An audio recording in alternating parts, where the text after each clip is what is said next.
from the upstairs bar at Ronnie Scott's Jazz Club in London's glamorous Soho, it's time for the Anglo-American edition of Spoiler Country, starring your amazing hosts John and Kenric, juggling their amazing usual speedball cocktail of comics, books, movies, music, and popular culture. Citizens of the world, I beseech you, it's time for Spoiler Country. We are rolling.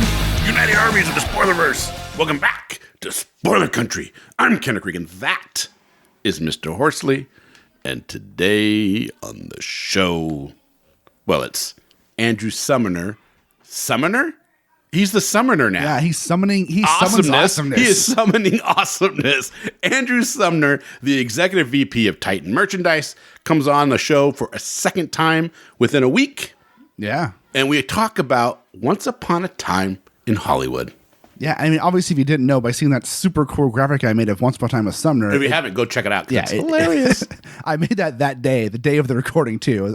Or the next day. I mean, it was so cool. But yeah, we talk about Once Upon a Time with Sumner. We talk about Quentin Tarantino. We talk about some old Western shows and kind of the Western influence in British pop culture and media. It's a lot of fun. I mean, every time he comes on, it's just. I said it before, it's just so much knowledge, you know? Yeah, a lot of knowledge. Well, let's just sit back and get into it because this one's a lot of fun.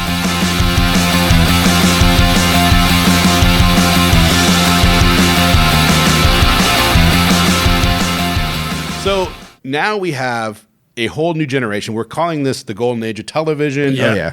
Specifically television, because there's so much out there. Yeah. So much good But TV. we have a few directors. I think every time they make a movie, I have to see them. Yeah. One of them is Quentin Tarantino. Yeah, for And the other one is Guy Ritchie. Yeah, okay. Like, my favorite is Lock, Stock, and Two Smoking Barrels. it's a brilliant Love it. film. Love Great. Oh, my God. Yeah. Did you know Guy Ritchie did Aladdin? He Yeah, did he Aladdin. did. Yeah, and No, it's actually good. I actually watched it for the first time the other night with my kids. It's actually pretty good. His Sherlock Holmes with Yeah. with I love the Downey are Sherlock great. Holmes. Those are fun, yeah. It's a hell of fun. So what'd you think Yeah. of Once Upon a Time in Hollywood? Oh yeah. So Once Upon a Time in Hollywood is I actually think 2019 was a great year for movies. Yeah. You know, and you know, as we've just seen at the Oscars, some very interesting choices won. Parasite, You know, some I was great shocked. films. I'm so pleased as well. So pleased that movie won. It's great, phenomenal film. Yeah. But for me, my personal favourite film of 2019, and a film I had a kind of emotional response to that I haven't had for a long time, was Once Upon a Time in Hollywood. Yeah. Now, obviously, Such a good movie. it's a phenomenal film, and it was really just pushing all my buttons because, you know, I'm a guy who grew up in the north of England, worshipping films, being obsessed by them, ended up writing about them for a long time, you know, and so I was, in addition to films, classic American films particularly, were what I was interested in, Right. and American TV shows. So pretty much from the age of about sort of 5. So just to place that for you, that's about 1968. Everything that I watched on regional northern television in the UK was I'd tune into anything that was an American TV show. So my dad used to let me stay up late to watch The Untouchables with Robert Stack, right? Nice. And that was The Untouchables was on at like 11:30 at night. Whoa. But at the age of 5, he used to let me stay up and watch it because he loved it so knew much. that it was my big thing. Yeah. So And if you didn't see it, you were waiting until next week. Exactly. And you're going to miss that episode. You're never going to see it again. And I dug deep into all those old American TV shows and the American like westerns, whether that be Wanted Dead or Alive with Stephen McQueen, Rifleman was so or good. The Rifleman, or the Virginian, Yeah. you know, or the High Chaparral, which is early 70s, or actually the show that was probably the most popular American Western series ever in the UK. Was a show called Alias Smith and Jones. Yeah. And I don't know how much that would mean anything to you guys, but Alias Smith and Jones was a show that ran in the very early 70s for about 3 years. Mm-hmm. There's 3 seasons of it. Yeah. And I believe it started in 1970. And the premise of the show, and this is germane to Once Upon a Time in Hollywood, by the way. We'll get back to Once Upon a Time in Hollywood. So the premise of the show is it's essentially like the TV version of Butch Cassidy and the Sundance Kid. Cool. Right? Okay, and it was created by a guy called Glenn Larson, who also created things like Knight Rider and whatnot. Yeah. But the key thing is love Knight he Rider. kind of created the show, but he didn't go on to be the showrunner or the guy who oversaw the show. The guy who actually was the showrunner was Roy Huggins, who's the guy who created The Fugitive, and he co-created the Rockford Files and all that kind of stuff. Oh, the Rockford Files. The show is really shot through with Roy Huggins' sensibility. Right. Yeah. And he created Maverick, right? Okay. Right. Oh, nice. Okay, so the premise Good of the friends show... with James Gardner then. Yes, exactly. Yeah, exactly. Him and Ray Huggins went way back. So the premise of the show pretty much is you get the two most successful outlaws in the history of the West, and their names are Hannibal Hayes and Kid Curry. But they decide that it's time for them to go straight. They need to go straight, because it's becoming too risky being an outlaw. So they go and they approach the governor, I think it's of Wyoming, and say, look, we want an amnesty. We just want to stop being outlaws. And one of the things they're famous for, they've never shot or killed anybody. They've done all these great robberies, but haven't hurt anyone. And the governor is like, well, I can't come flat out and give you amnesty. But if you live your lives, as straight as honest citizens, once you've proven you can live that way, then maybe we can grant you the amnesty. So they set up these alternate identities, Joshua Smith and Thaddeus Jones, right? Okay, hence alias Smith and Jones. Right. And the whole series is Hannibal Hayes and Kid Curry, wandering around the West, pretending to be upstanding citizens, but constantly getting pulled back into situations that involve the kind of anti-lawful skills. And the way it works is Kid Curry, who's played by... A lot like Maverick. Yes, yeah. Yeah. Kid Curry is played by an actor called Ben Murphy, who's still alive to this day. And he looked a bit like, visually looked a bit like Paul Newman, a young Paul Newman. And he's like the fastest gun in the West, like super fast, yeah. And then Hannibal Hayes is the brains of the operation, super charismatic. And he was played by an actor called Pete Jewell, yeah. And the show was phenomenally popular.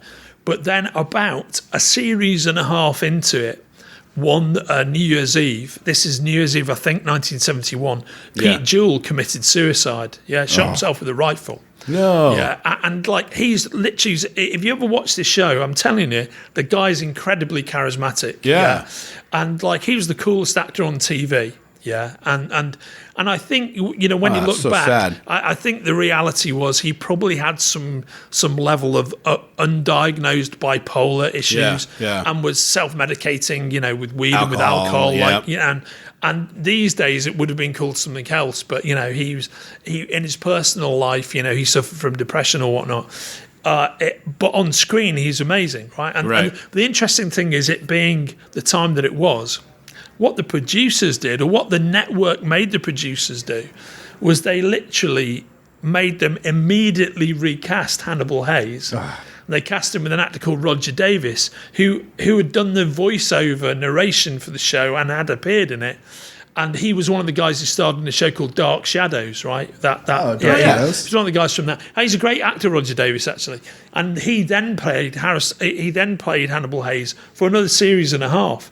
But the show was never really quite the same as it was during the Pete Jewell episodes, right? So the interesting thing about all that is that show was that is the most popular American Western to ever screen in the UK, and it was phenomenally popular. Around the so when Pete Jewell passed away, what they did in the UK was they immediately reran every Pete Jewell episode before they got to the Roger Davis episodes, and it carried on being. It's still sometimes rerun in the afternoons on UK TV now. It's a really well known show in England. Yeah. That's so weird because it's not here. It isn't here, but the interesting thing is, two massive fans of Alias Smith and Jones, right? Yeah. Number one, Quentin Tarantino. Makes sense. Number two, Brad Pitt. Yeah. And now we're getting back to it. There's the connection. Yeah. and Pete Jewell is one of the inspirations for the Leonardo character. Yeah. For Rick in Once Upon a Time in Hollywood. Yeah, and so because I think what's so great about it is that that there's a number of things in the DNA of that movie One is the fact that you've got the actor who's clearly suffering from some sort of undiagnosed bipolar disorder. Yep. Yeah, but again, he's kind of self-medicating and whatnot. Yeah. And he's hanging out with his best mate, who's his stuntman who he's worked with for years. Which one of the things that takes its inspiration from is Burt Reynolds. Yeah. So Burt Reynolds' best mate was Hal Needham. Hal Needham is the guy who directed Smokey and the Bandit. Yeah. Oh, cool. And he directed a whole bunch of other like Burt Reynolds films. But he was one of Hollywood's greatest stuntmen, and he'd been like Burt's stunt double and whatnot. Yeah. And for years, he lived in like a Burt's guest house, on his grounds and whatnot. And they had exactly that kind of friendship that you see between the two guys in Once Upon a Time in Hollywood. Oh, that's interesting. So.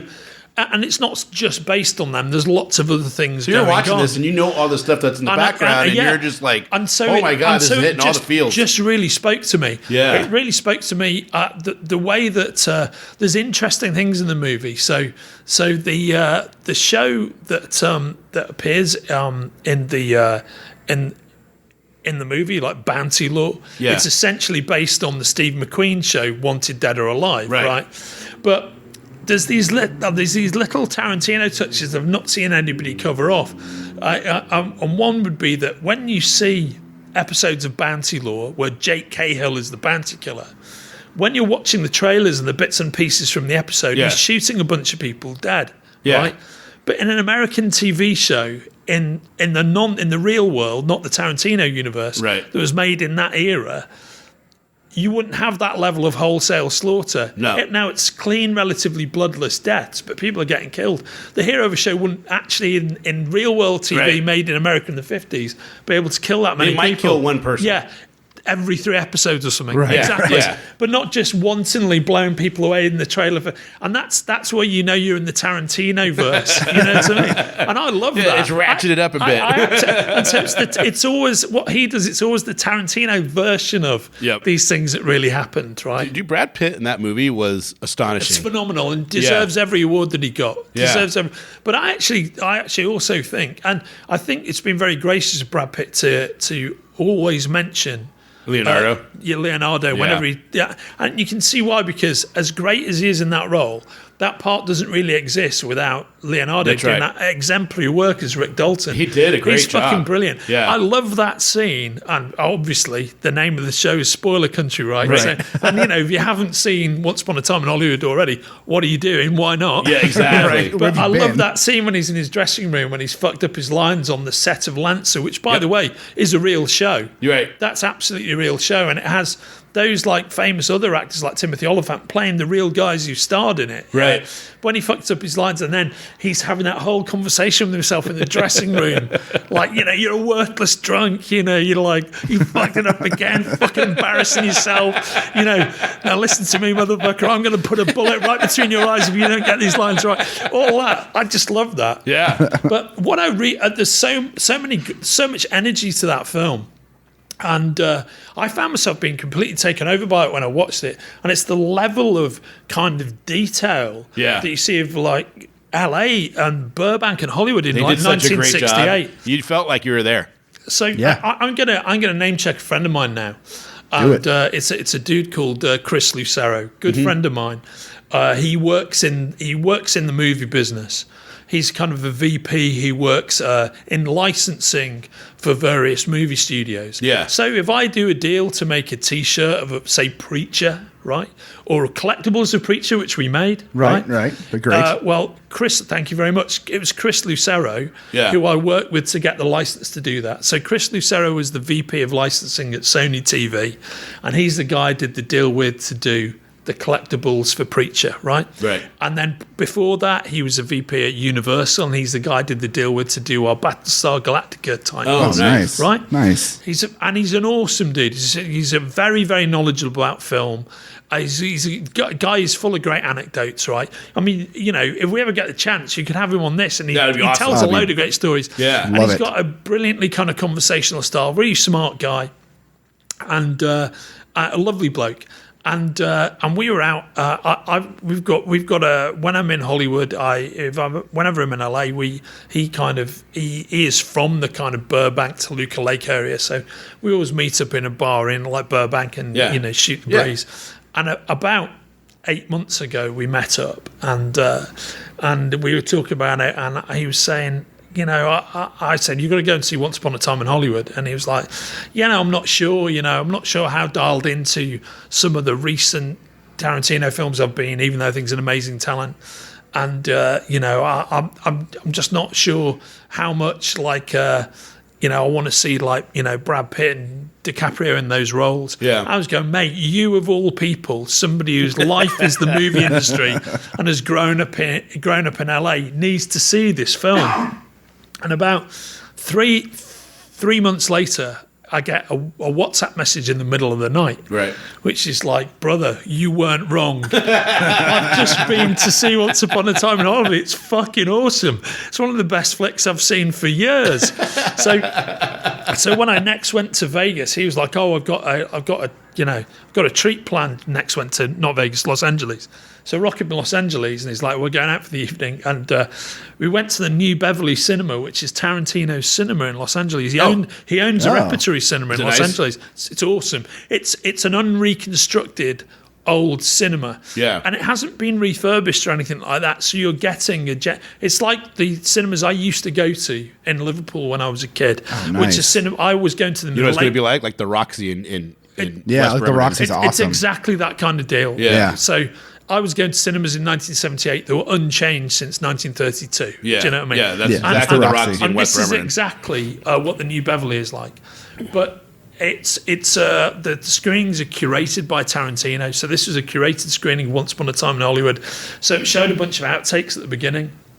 Those outtakes have now serviced on the Blu-ray, but at the time they hadn't been released yet. So, for example, when you see Rick Dalton on Hullabaloo, that old variety show, we saw like the whole Hullabaloo dance and song sequence, all 3 minutes of it before the movie came on, right? It was amazing. And then we went for dinner at Casa Verde, which is the Mexican restaurant where they have their final dinner, where they get fucked up before they go back and run into the Manson family, right? Right. And we're sat there in the same seats talking about they have the whole conversation of I'm going to have to let you go. Yeah, all of that. Yeah, all of that, and it was just an amazing experience. So thanks, Chris. It was an awesome time. But that's awesome. what I love. It's like hanging out with you guys. The great thing about being a lover of pop culture is or having any kind of like common interest, whether that be music or sports or whatever. It's that commonality of just being able to share that excitement and live in those you're not moments. A dork for being so excited about something and someone not judging you. But I think Once Upon a Time in Hollywood works on a whole bunch of levels. Yeah. And of course. You know my favorite scene in that? Oh, what is it? Is Leonardo DiCaprio with the flamethrower. Oh, so good. So good. He's like, this is really hot. Yeah. It's a flamethrower. Yeah, it's a flamethrower, right? One of the things that really primarily works the first time you see it is that sort of sense of dread that it has. Because you don't know how he's going to resolve the Manson family thing. Yeah. So it's really feel good for the first hour. Yeah. And then he has that whole sequence where he goes to see them at Spahn Ranch, and you're like, holy fuck, what's gonna when he was at the ranch, I almost thought he wasn't gonna come home. No, and that's what everybody's thinking. Yeah. And there's two things you learn though. One is he's badass. That's when you figure out how fucking formidable he is. Yeah. You know what I mean? Yeah. And that starts to give you the clues towards how the movie resolves. You think he killed his wife? Yeah. I mean, that's a fan. I don't know the reality. That's the suitcase to me in Pulp Fiction. I bet. Did he kill his wife or not? I'm betting that Tarantino doesn't know the answer to that either. Yeah. And that's, to him, it's not really important. But it's the device of creating that mystique, Yeah. which is why he has the fight sequence with Bruce Lee. Do you Controversial to some people. But, very controversial to a lot of people. Yeah, and it was. I know, like, his sister is not real happy about that's it. right, yeah. But there's other people saying, no, that's pretty accurate with the way he was. I put my personal view as a huge fan is they treat him pretty respectfully. I think so. Do you know what I mean? And certainly the guy who played him was excellent. I mean, he's probably played Bruce Lee more accurately in terms of persona than anybody I've ever seen play that role. Yeah. You know, well, the thing is too is Bruce Lee, total badass. Yeah. Can't take anything away from it. Yeah, you absolutely can't. But No, when you you're absolutely can't. going, when somebody's 6'3", 6'4", and you're 5'7", you're gonna have a hard time, no matter how good at martial arts you are. And also, I mean, he's just blatantly a device, and he's a device that's designed to be an entertaining scene, which again sells. It was so good. How fucking rock hard his character is. Yeah, you know what I mean. So Fucking good. hard. Yeah. Yeah, I love that. That's what it's all about, Yeah. right? Oh yeah. I'm a massive Bruce Lee fan too. Dude, I love I've seen Bruce Lee. those. Oh, yeah. But when Those I full watched that films scene, I was multiple times. like, okay, you know. Yeah. And then near the end of the movie, when the Manson family comes into the house, Yeah. and he's just whistling at the dog, Oh, wow, and then they yeah. just attack. It was just like, It's so beautifully done, and it's so shocking. yeah, It's so shocking. yeah. I love how he's doing that. Like when you think of, oh my God, what is the name of the movie he did? The World War II movie, The Killing of Hitler. Yeah, Inglourious Bastards. Inglourious Bastards. Thank you. Yeah. Jeez. Fucking great. Yeah. The movie's so good. Yeah, I mean the fact that he's he's rewriting history. He's rewriting history, to yeah. fit his movies, and I love it. Yeah, it's done so well. Yeah. Yeah, and he does it really well. The family of Sharon Tate, was it her sister? Cried when she saw Margot Robbie as Sharon Tate. She was like, "Oh my God, she's so good." The Tate family really loved the film. Yeah. and one of the things I read about it is because one of the things I think the thing that validates his kind of alternate universe filmmaking, which I have to say, when I originally saw Inglourious Bastards, right? Yeah. I was sitting there watching it thinking, how the fuck is this going to end? I mean, I know this film is almost over. I can't see how they're going to get out of this. And at the time, I was a bit miffed because I was like, well, how are they going to finish this? I mean, how are they going to get? How's this going to resolve? I don't see how they get away. Oh. Okay, he's just changed history. They're going to kill Hitler, right? Okay, that's how it ends. Right. And then it was. And at the time, I thought, that's pretty fucking lazy. It's like He's just how do we get out? Oh, I'll just kill him. Yeah, There you go. I'll change history. Fucking do it. Okay, all right, yeah. Everybody else who's ever made a World War II movie is like, oh well, you've got to fit it in within the real world. He doesn't give a fuck about that. Fuck it. But by the time I saw Once Upon a Time in Hollywood, I was down with that approach of his, and I can't say it in any as convincing way as Tarantino himself can. But to praise what I heard him say about it is that basically he's taken this dark event from Hollywood, which has become the reality of this lady's life, this very, very nice and talented, gifted woman's life. Everybody remembers her, Sharon Tate. It's because she's a victim of the Manson family, and what he was trying to do is, in part, make a celebration of her. And the thing is, movie memories are so indelible that they often become the truth, So actually, what he's done is focused on everything that was great about her life and given her a kind of happy ending through the power of cinema. And that is a very powerful thing. And I'm not surprised the family loved that movie, because rather than just being remembered as a victim, as a bunch of psychotics, incredibly selfish, disingenuous, like murderers. The movie is actually a celebration of her and her talent, and you actually feel good about feel good about it. And he's kind of, in a way, he's righting a wrong to some degree. I think it's quite a beautiful thing, Yeah. that reinvention. I love it. I love it. Hey, Kenric, pass you some red vines. Okay. As I literally hand Johnny a tub of red vines. What you heard was pass me some red vines. What I mean is pass me all the red vines. Give me them all. I don't want them in front of me because I'll keep eating them. I mean, they're so good. So, So, that was awesome, right? I mean, it's always awesome with Dr. Sumner in the house, Dr. Sumner in his house. No, Sumner's awesome. That was a ton of fun. I can't wait to have him on again. But we have a third episode with Sumner, all in the Arctic Club, the exclusive Arctic Club of Seattle. Yeah. That's my best Sumner impression. I mean, you were it was Americanized, but yeah, it was bad. The exclusive Arctic Club of Seattle. Much better. Much better. Okay. You need more rasp in your voice, but it was good. It was good. The exclusive Arctic Club of Seattle. A little less. Ah, damn it. You're close though. Well, there you guys go. We hope you really enjoyed that. I mean, we try to have Sumner on as much as we can. Yeah. And you can always tell it's a Sumner episode because we have special intro music. And it's awesome. Yep. You know what? that music was picked out by Sumner. Yep.